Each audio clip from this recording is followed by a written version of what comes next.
નમસ્કાર વિદ્યાર્થી મિત્રો, હું ચેતન બળુગીર મીરા એકેડમી તરફથી તમારું ઇતિહાસના લેક્ચરમાં ફરીથી હાર્દિક સ્વાગત કરું છું. વિદ્યાર્થી મિત્રો, આજનો આપણો ટોપિક છે જૈન ધર્મના ભાગ 2. એટલે કે કાલે આપણે જૈન ધર્મના જે ભાગ અમુક વાતો જે રહી ગઈ હતી તે આજે આપણે આજના લેક્ચરમાં પૂરી કરીશું. એટલે કે જે ટોપિકો રહી ગયા હતા જૈન ધર્મની અંદર તે આપણે આજે અહીંયા જોઈશું. તો વિદ્યાર્થી મિત્રો, ચલો જોઈએ.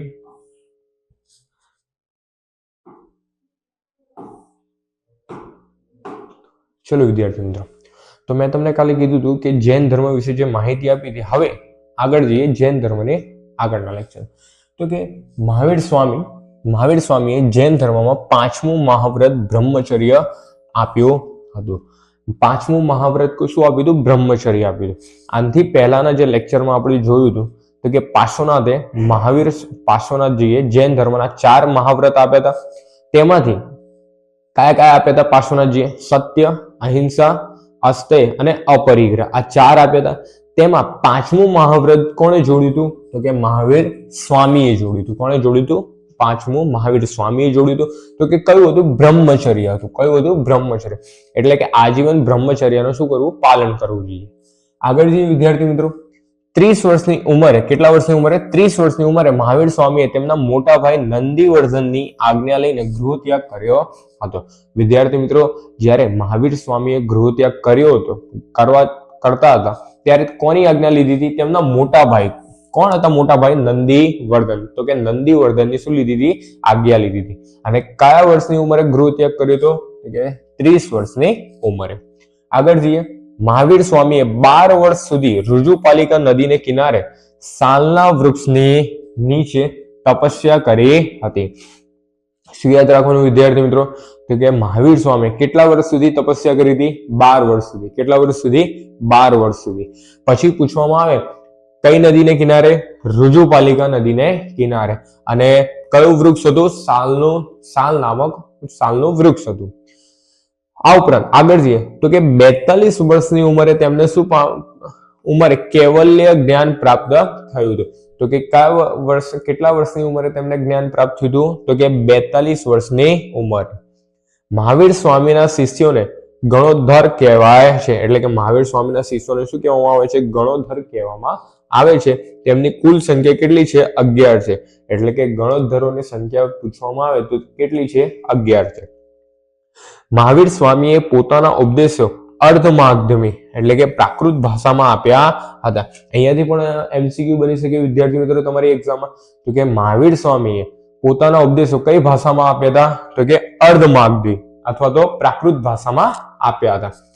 આગળ જઈએ વિદ્યાર્થી મિત્રો. જૈન ધર્મનો સામાજિક ક્ષેત્રે પ્રદાન. તો કે જે જૈન ધર્મ હતા, જૈન ધર્મમાં તો કે 5 મહાવ્રત આપ્યા હતા. કેટલા આપ્યા હતા? 5 મહાવ્રત. એ 5 મહાવ્રત જોઈ લ્યો.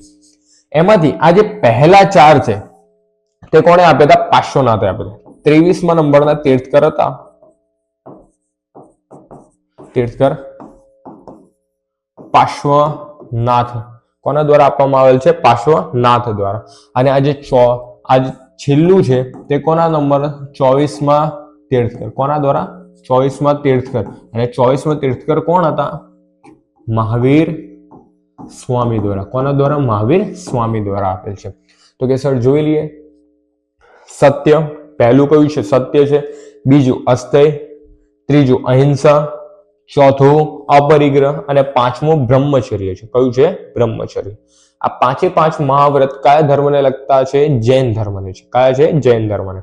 જેમાં પહેલા 4 એટલે કે સત્ય, અસ્તેય, અહિંસા અને અપરિગ્રહ 23મા નંબરના તીર્થકર પાર્શ્વનાથ દ્વારા આપવામાં આવેલ છે. અને જે બ્રહ્મચર્ય છે તે કોના દ્વારા આપવામાં આવેલ છે? 24મા નંબરના તીર્થકર મહાવીર સ્વામી દ્વારા આપવામાં આવેલ છે. આગળ જે વિદ્યાર્થી મિત્રો, પછી જૈન ધર્મના ત્રિરત્નનો સિદ્ધાંત છે. હવે જૈન ધર્મના ત્રિરત્ન કયા કયા છે? સીધા એમસીક્યુમાં પૂછાતું હોય. 4 ઓપ્શન આપ્યા હોય એમાંથી એક ઓપ્શન ખોટો હોય છે, બાકીના 3 કેવા હોય છે? સાચા હોય છે. તો યાદ કઈ રીતે રાખવાનું?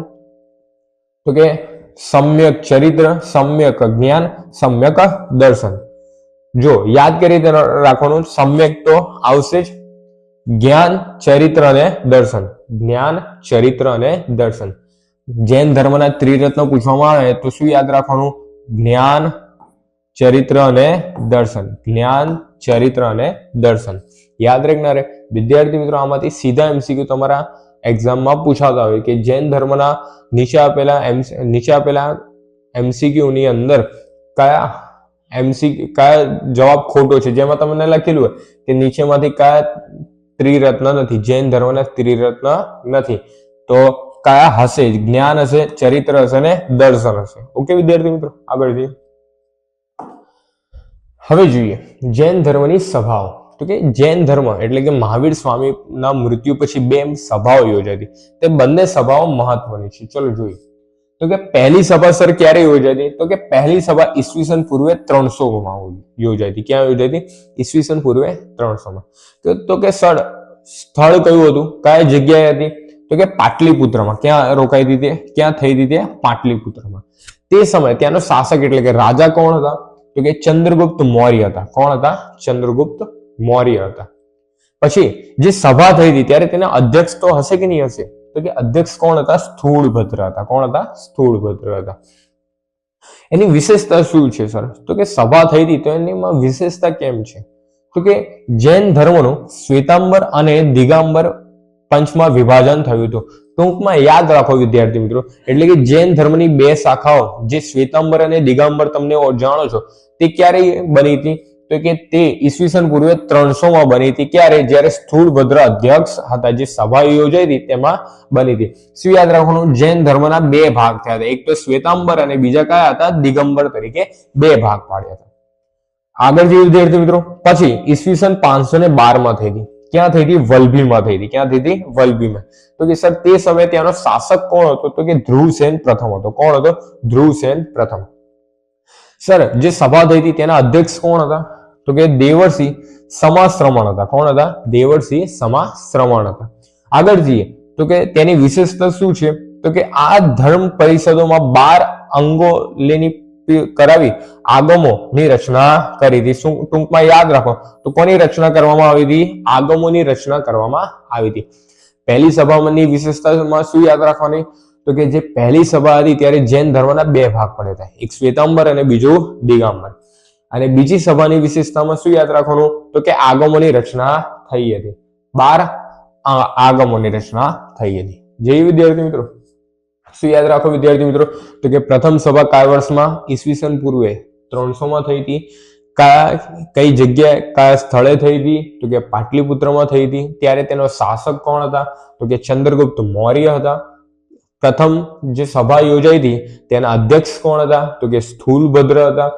વિશેષતામાં શું યાદ રાખશો? તો કે શ્વેતાંબર અને દિગંબર 2 ભાગ પડ્યા હતા. આગળ જે વિદ્યાર્થી મિત્રો, જે બીજી સભામાં શું યાદ રાખશો? કયા વર્ષમાં થઈ હતી? 512 માં થઈ હતી. પછી બીજું શું યાદ રાખવાનું? સ્થળ કયું હતું? તો કે સ્થળ વલભી હતું. કયા શાસક હતા? ધ્રુવસેન પ્રથમ હતા.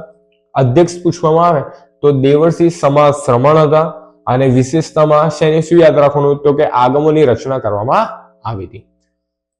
હવે આગળ જૈન ધર્મની શાખાઓની વાત કરવામાં આવે તો જોઈએ. જૈન ધર્મની વિદ્યાર્થી મિત્રો મેં તમને કીધી 2 શાખા પડી હતી.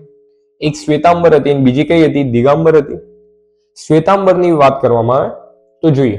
શ્વેતાંબર કેવા હતા? શ્વેતાંબર મૂર્તિ પૂજક.